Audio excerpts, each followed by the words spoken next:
So, there doesn't appear to be a video of the brushed version of this, and I have checked, and there doesn't appear to be one on YouTube yet, so I could be the first.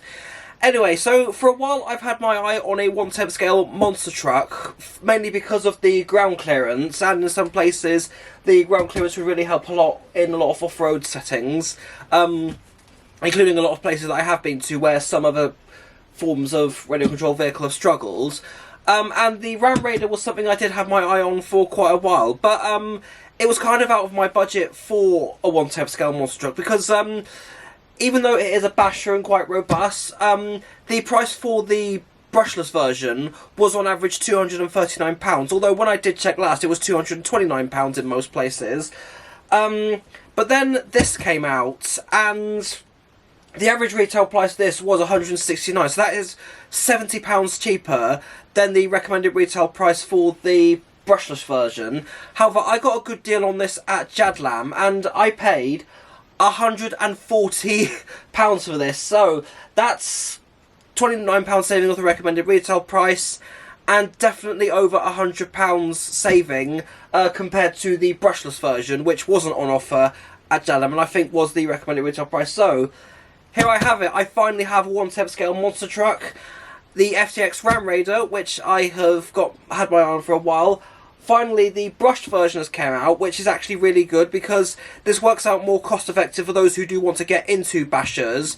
But the brushless version is well over the £200. My budget for a monster truck was £200, but this came way under the budget, thankfully. So I'm very excited about this. So let's just stop talking and dive right into this.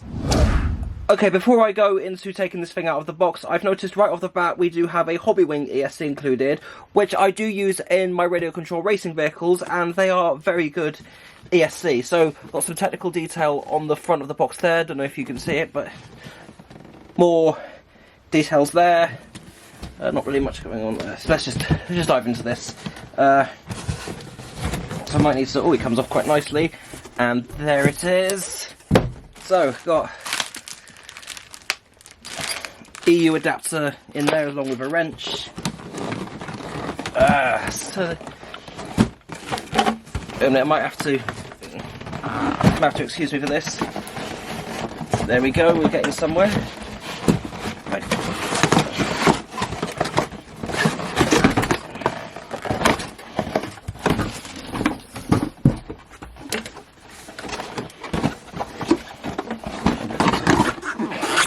There we go.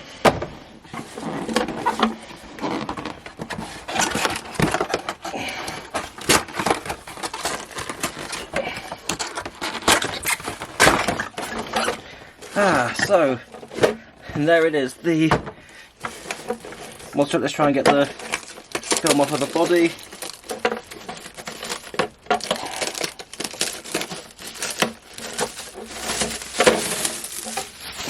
Freeze. Okay, so there we have it. There's the monster truck. I'll just get it up onto the worktop. And there it is. So, look at that. Now, I have actually held the display model of both the brushless and the brushed, and they do feel quite nice and robust. Very well made. Got metal pieces there, which is nice. The only problem I do have with this, right off the bat, and I don't think it's going to be that big of a deal, is the servo horn at the bottom is exposed. Now, that could potentially cause a few problems, mainly in terms of maybe damage it could take from the stones, or if something gets in there and jams the steering, but I won't know for sure unless I take it out into that kind of environment where it could happen.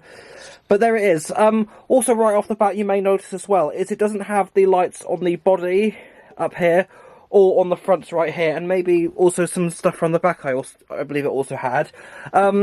Guessing that was also to help this be more cost effective for those who do want to get into bashers. But that's no big deal to me, considering I drive my RC cars during the day anyway. But with that being said, let's take the body clips off, and let's take a good look at what we have inside. And I have already looked inside the model on display, but let's just take a good look here. So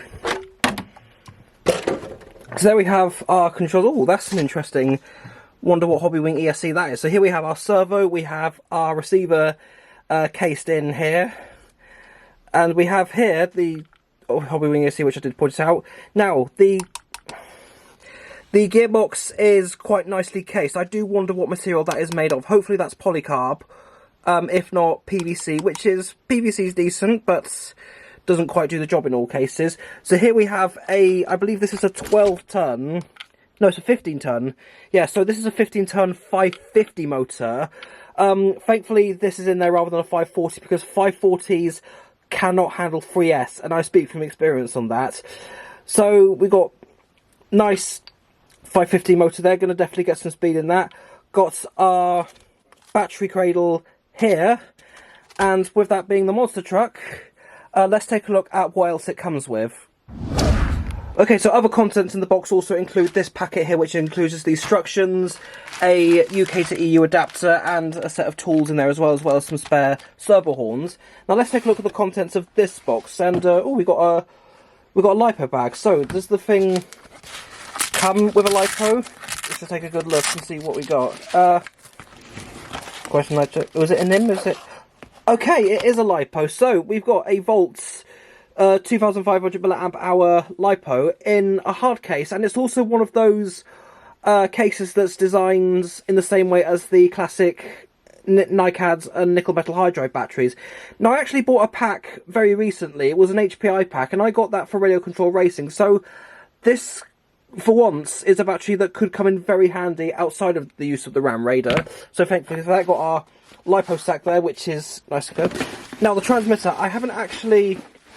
I don't know what type of transmitter it comes with. Is it one of FTX's own brand name? Oh, okay, so not expecting that. So we've got an eTronics Pulse, and that's surprisingly quite lightweight. Just double check to see how much batteries it takes. It takes 4, so I could put some, I've got some rechargeables left over, so I could easily put in that. Other contents of the box, what have we got? Okay, what is this? So, I might need to put the camera down. Okay, so yeah, it would have definitely helped if I did read what was on the packet, but we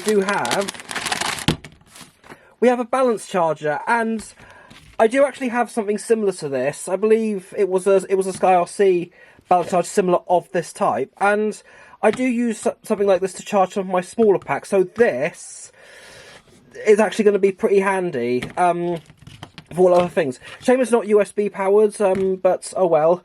So that's the contents of the box. There we've got the Ramraider down there, so going to put some batteries in the transmitter, get the battery on charge, and see where things go from here. Okay, so I've got it hooked up to the charger just to see how the charger plays out. So, charging status, we've got a power status there. So, obviously, red for when it's charging, so hopefully that will go green to indicate that it's fully charged. And we've got a 2S pack charger at the moment that it came with, but it can also charge 3S packs if ever needed. So, we'll come back to this when the charging is finished. Well, the charge indicator has turned green, and let's get this battery into the Ramraider. Okay, so we have got the battery charged up. Didn't take surprisingly long out of the box, given I think the charger only charges about 500 milliamp per hour. This with a 2500 milliamp hour pack, that's pretty decent charging time. So, let's get the body off, and let's get this into the Ramraider. Right, so that's the LiPo in. Now let's get a closer look at the transmitter. So we have here a eTronics Pulse EX4 GT, which is a transmitter I'm not actually familiar with. It's my first time ever holding one of these.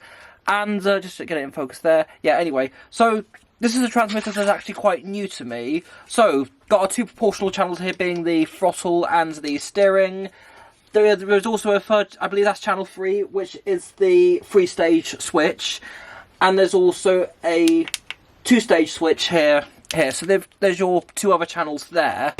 So 4 AA batteries, I put a few rechargeables in there, since I had a few spare kicking about. Got our power switch here. And then we have our power indicators. So 5 LEDs, which means 100%. And obviously, as it goes down, I believe when it gets to 20%, it will turn to red.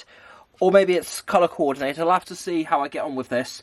So we've got steering reverse here, throttle reverse here, steering trims there, throttle trim there, bind. Now the dual rates are here, but they are surprisingly stiff and very difficult to actually use. They don't stick out as much as the steering trims, and they are mechanical rather than digital trims, which I'm not really a fan of. I do prefer my trim to be digital, which is usually operated by 2 buttons or a lever, but here we have mechanical trims which are operated via a knob that you turn. So it's got the transmitter turned on, so we have power. So oh, that's actually quite... Just turn it over like that so you can see it a lot better.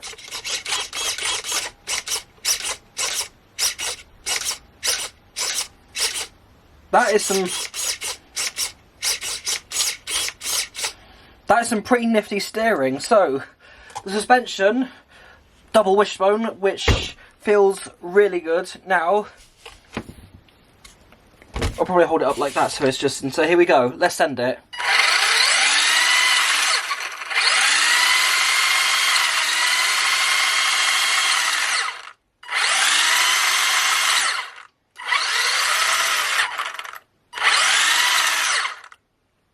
So, surprisingly not as fast as I actually thought it would be, but still got some kick to it. But there is something around the back I have noticed.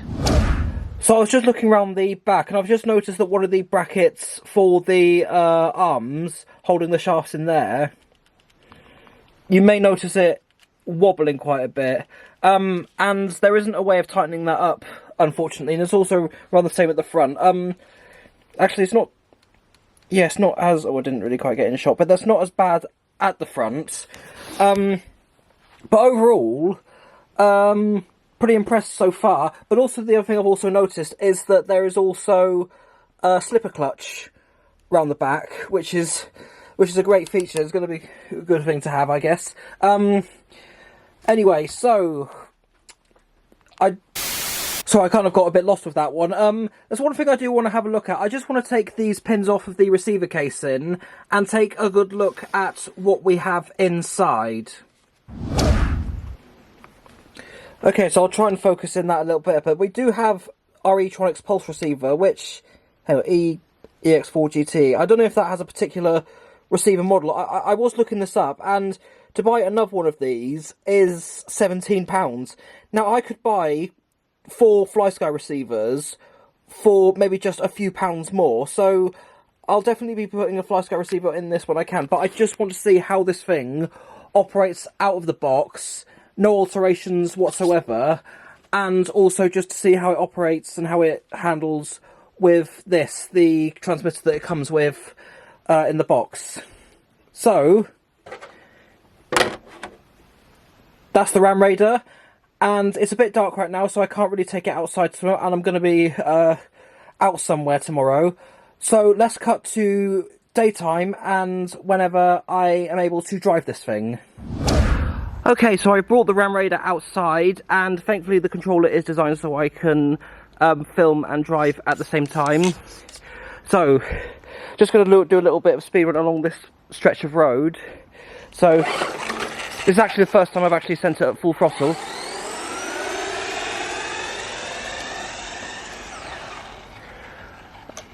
Okay, for a 15-ton motor, that's not as fast as I thought it would be, as I was expecting something a bit more of a kick from that.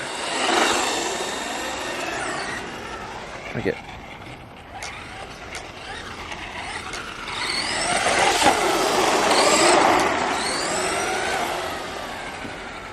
But overall, all the bumps in the road seems to be a bit of a breeze for it.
So I have not adjusted the trims, although I did adjust the track at the front because it wasn't quite even.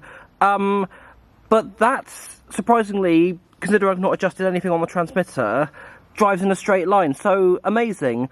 But after that run, I do want to take the body off and have a look at the battery and see how much that has burnt through. Okay, so that's a bit worrying. I think I was only driving that thing around for 3 minutes, and it's already used 32% of the battery. And this is a 2,500 milliamp hour pack, so this thing does seem to eat through the battery pack that it comes with. So 2,500 milliamp hour for this, given that it's a 15-ton 550 motor, yeah, so that for me isn't enough milliamp hours, so this could be a problem. But I'm going to run it around for a little bit when I get home, and just see, well, I'm going to drive it back to my house and see how much battery percentage this does use up. So while driving this back, I've just noticed that there was a bit of grass that's been uncut for quite some while, and I just want to see how well the Ramraider cuts through it. So, oh, that could have been a disaster. Also, I've just noticed that the brake and reverse function is a bit inconsistent, because normally you pull the trigger back once, but that's actually that's cutting through the grass fine, brilliantly in fact.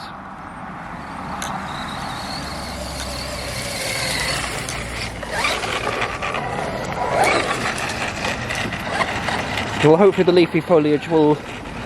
That's not really much foliage, is it, though? So hopefully that will blow off as soon as I get back home. Okay, well that's alarming. 17% of charge in the LiPo remains, and surprisingly it's not hot. The motor isn't quite so warm, but that's bad. That's quite bad. And I have a horrible feeling that the ESC isn't set to LiPo mode, because on LiPo mode it usually slows the car down a certain percentage, usually between 20 to 30%. Because if you do completely drain out these batteries, you'll practically kill them to the point where they cannot contain any charge and cannot be charged in the future. So I actually can't tell, because the labelling for the ESC controls are somewhere down here, but the ESC is actually shifted right against, and I actually can't see anything. So I'll have to look up the instructions just to double check which switches they are. But that's bad. To have this not set to LiPo mode before putting it in the box, that's a big no-no, because had I gone on for any longer, I could have potentially killed this battery. So, with that being said,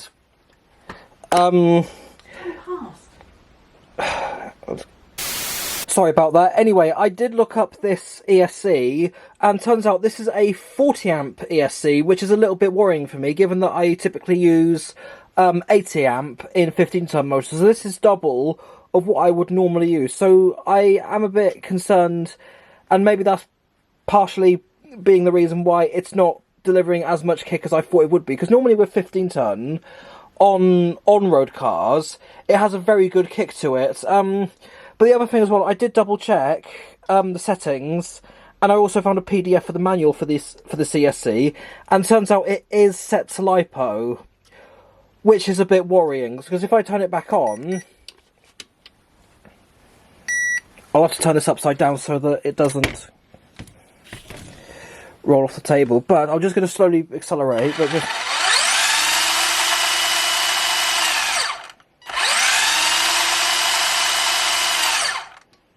So that battery was on 17%, and when it gets to around 20%, the ESC should slow this down to stop the battery from being killed, but it's not doing that, which is worrying.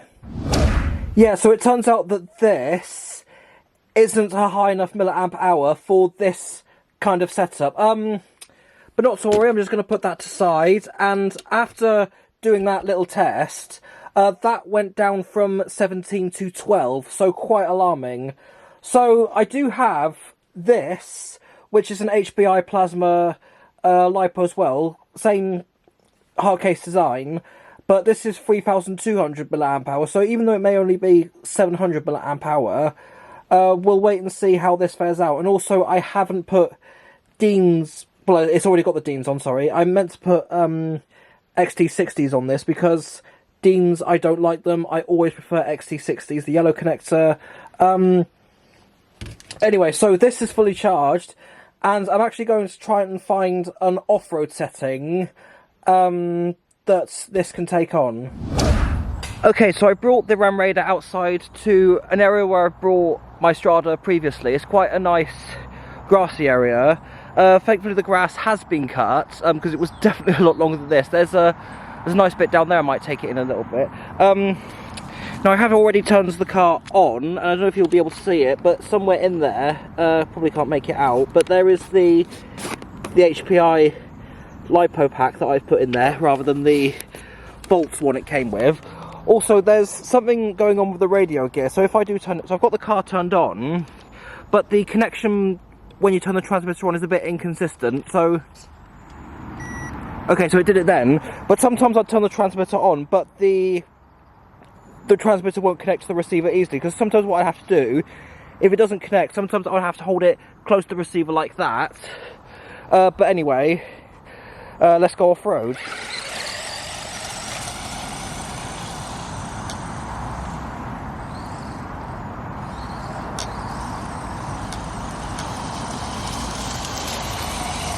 I'll tell you what, this drives through very nicely, and I've already got some leaves stuck in the...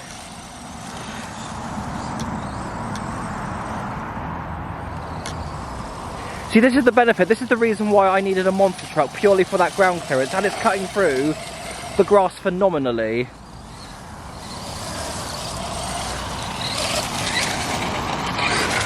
Let's take it into that area.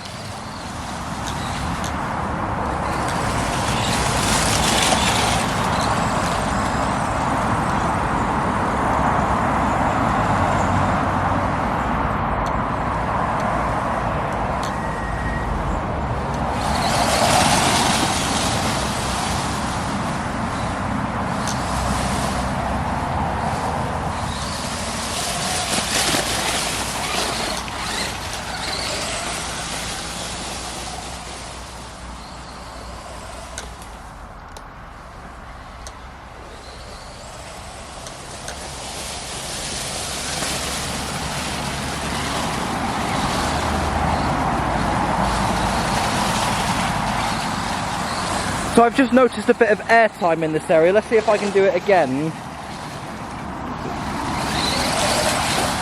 Oh, nearly. I'll have to get a good head start.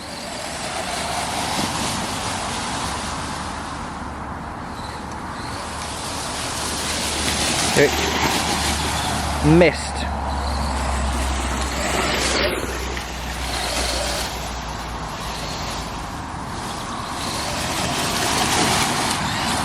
Oh, got it then. Get a good head start.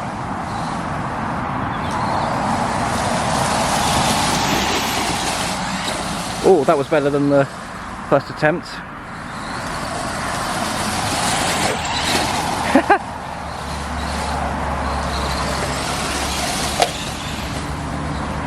Oh, what was that? Ooh.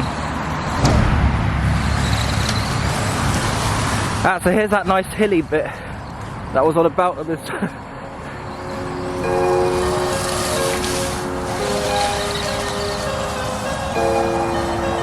Say the word, say the word. Say the word, come on. Say the word and I'll be good. Around the earth and around the sun. Say the word and I'll be good. Forget about that better place. And I know you're feeling, 'cause I know the feeling. The streets stop breathing. I don't wanna let you say.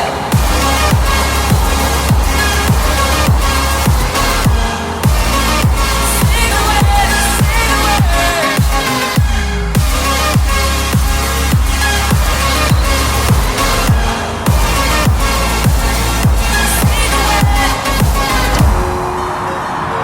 So I was going to try and see if I could get some airtime in this area down here, but I've just noticed it's running a lot slower than usual. I might as well try it just this once and take a gamble, just to see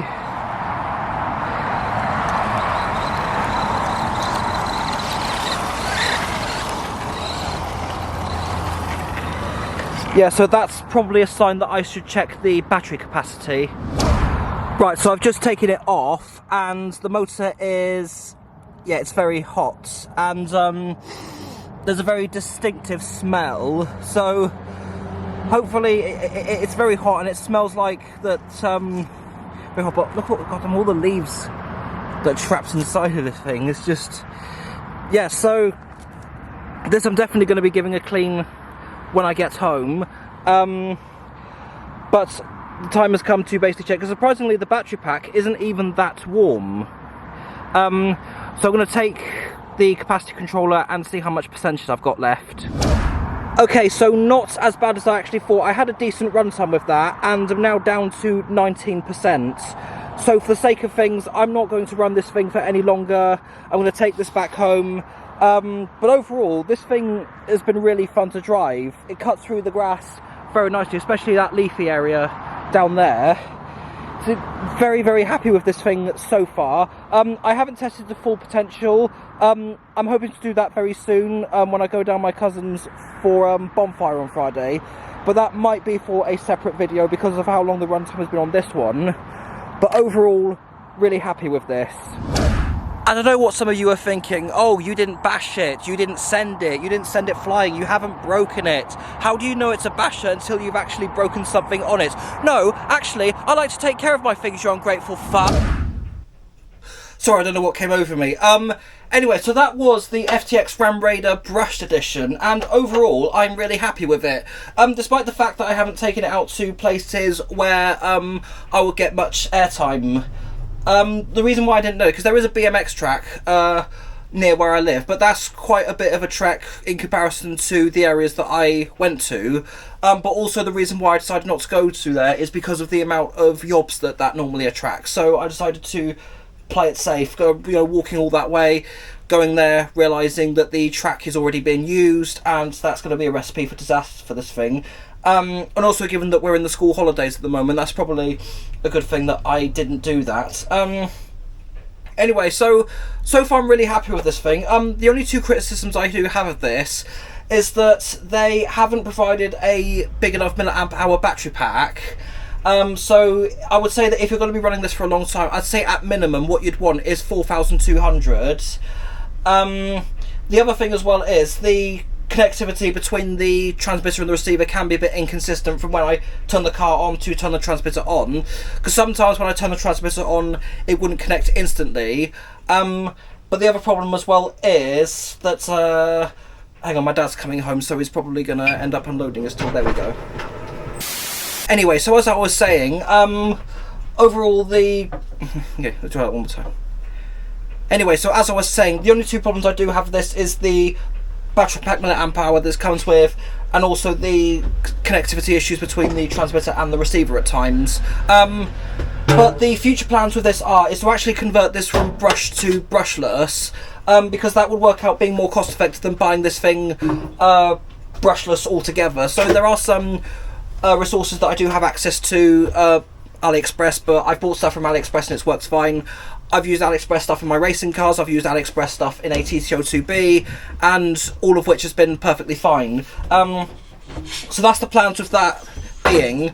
But also the other plan as well with this is to get a FlySky radio gear put in. So I'm going to get a FlySky transmitter paired up with this and get a FlySky receiver put into the overall car. And I think that's probably my cue to stop. So I'll definitely be making more videos with this in the future. I'll be taking this up to my cousin's place, well, my aunt's place rather, when we go down there for bonfire nights. So hopefully, on that note, I'm going to finish there. So thank you so much for watching, and whatever I post next week, I'll see you then.